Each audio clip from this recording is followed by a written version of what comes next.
3 పాదాలనేవి చూసాము. అందులో ఫస్ట్ పాదంలో ఏంటిదంటే ఏదైతే మాట ఇస్తామో ఆ మాటకి మనం రెస్పెక్ట్ ఇవ్వాలి. ఆ మాటని నిలబెట్టుకోవడానికి ఆ మాటను మనం నిలబెట్టుకోవాలి. అది మనకు మనం ఇచ్చిందైనా, పక్కన వాళ్ళకి ఇచ్చిందైనా. ఆ నిలబెట్టుకునే దానిలోనే మనకి గౌరవం అనేది దక్కుతుంది ఎదుటి వ్యక్తి నుంచి. ఒకవేళ నేను ఏదైనా చెప్పి చేయకుండా కంటిన్యూస్‌గా అలానే చేస్తూ ఉంటే, ఈ అమ్మాయి ఎప్పుడు ఇంతే చెప్తది, ఏం చెయ్యదు అనే ఒక ఇంప్రెషన్ అనేది అవతల వ్యక్తికి పడిపోతుంది. సో, అలాంటివేమీ లేకుండా నేను అనుకున్నది నేను చేయగలుగుతున్నా.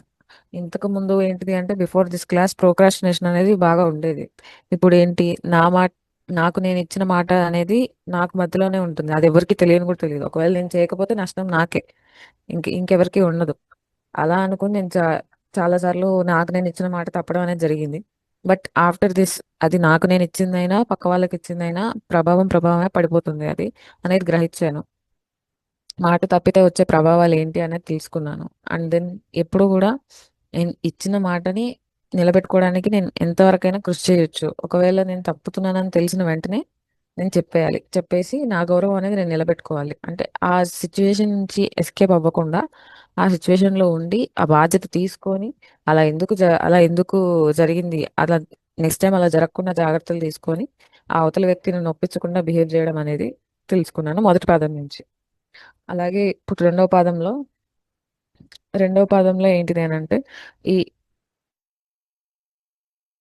సెల్ఫ్ ఎక్స్ప్రెషన్, జీవనాధారాలు ఇవన్నీ ఫస్ట్ వచ్చి శబ్దార్థం, అంతరార్థం, పరమార్థం, సంపూర్ణం గురించి తెలుసుకున్నాం సెకండ్ పాదంలో.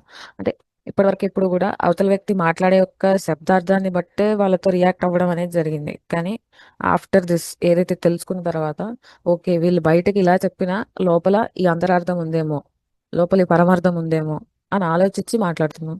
అండ్ అది ఎవరైనా అంతే, అది ఇంట్లో మా పేరెంట్స్ అయినా లేదంటే ఆఫీస్లో కొలీగ్స్ అయినా ఎవరైనా ఏంటి ఎందుకు చెప్తున్నారు అనేది ఒక నిమిషం ఆలోచించి దానికి తగ్గట్టు రియాక్ట్ అవుతున్నా.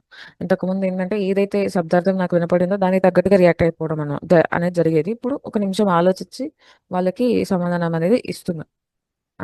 అండ్ దెన్ అలా చేయడం వల్ల ఏంటిదంటే మోస్ట్ ఆఫ్ ది కేసెస్ లో అవతల వ్యక్తి పాజిటివ్ ఆలోచిస్తున్నాడా, నెగిటివ్ ఆలోచిస్తున్నాడా అనేది నేను ఆలోచిస్తాను అట్లీస్ట్ వాళ్ళ అంతరార్థం ఏంటి అనేది. సో ఎప్పుడు కూడా శబ్దార్థం బేస్ చేసుకొని డైరెక్ట్ గా వెళ్ళిపోకుండా ఒక మ్, అంతరార్థం ఏముంది అనేది ఆలోచించి తెలుసుకుంటున్నా. అండ్ దెన్ ఈ సదాచార్ మూడవ పాదంలో నేను తెలుసుకుంది ఏంటంటే ఏదైతే విషయాన్ని చెప్తామో ఆ విషయాన్ని చెప్పే దాంట్లో ఏ కన్ఫ్యూజన్ లేకుండా, ఏ స్టోరీస్ లేకుండా క్లియర్ కట్ గా సింపుల్ గా క్రిస్ప్ గా చెప్పాలని చెప్పేయాలి. అది సత్యం. అండ్ ఎప్పుడైతే మనం మాట్లాడతామో అది ఎదుటి వ్యక్తికి హట్టింగ్ గా ఉండకూడదు. అది బాధ పెట్టే విధంగా ఉండకూడదు. మనకి ఎదుటి వ్యక్తికి వినడానికి హాయిగా అనిపించాలి. అలా మాట్లాడితే బాగుంటుంది. ఎందుకంటే లైక్ నెగిటివ్ ఇంపాక్ట్ అనేది పడకుండా ఉంటుంది మన మీద. And at the same time A person అయినా సరే జడ్జ్ చేయకూడదు అని తెలుసుకున్నాను. అంటే ఎవరి గురించి అయినా మనకి కొంతవరకు మాత్రమే తెలుసు. వాళ్ళ కంప్లీట్ పిక్చర్ ఏంటి, వాళ్ళ లోపల ఏం నడుస్తుంది ఏంటి అనేది మనకు తెలియదు. సో మనం వాళ్ళని వీళ్ళ క్యారెక్టర్ ఇది, ఇలాంటి వాళ్ళు అలాంటి వాళ్ళు అని చెప్పేసి వాళ్ళ దగ్గర ఇలానే బిహేవ్ చేయాలి అని ఒక్కొక్కరి దగ్గర ఒక్కొక్కలాగా బిహేవ్ చేయడం, ఇదంతా ఒక ఇదంతా ముసుగు వేయడము. ఎవరి దగ్గరైనా ఒకేలా ఉండాలి, ఒకేలా బిహేవ్ చేయాలి. అవతల వ్యక్తికి బిహేవియర్ ని బట్టి మనం మారకూడదు. మనం ఎప్పుడూ ఒకటే సత్యం ధర్మం మీద నిలబడి అలాగే ఉండాలి. అప్పుడు ఆటోమేటిక్ గా అన్ని మనం ఏమైతే అనుకున్నామో దానికి మనకి ప్రకృతి అనేది సహకరిస్తుంది. సో ఇట్లా ఎవరిని జడ్జ్ చేయడం కానీ, ఇది ఏంటిదంటే సింపుల్ ఫైనల్ థింగ్ ఏంటంటే అవతల వ్యక్తికి ఆ విషయాలు తెలియవు. ఈ రోజు నేను ఏదైతే ఈ యొక్క 20 hours ఆఫ్ క్లాస్ లో నేను ఏదైతే నేర్చుకున్నానో ఆ నేర్చుకున్న వాల్యూస్ అవన్నీ వాళ్ళకి తెలియవు కాబట్టి వాళ్ళు అలా బిహేవ్ చేస్తున్నారు. అంతే, అంతవరకు మాత్రమే మనం అనుకోవాలి తప్పించి వాళ్ళది అనేది మనం జడ్జ్ చేయకూడదు. ఆ పొజిషన్ లో మనం లేము. మన మనం ఏంటి, మన పని వరకు మనం చూసుకొని మనం ఎంత చేయగలమో అది చేస్తాం, అంతే, అంతవరకే.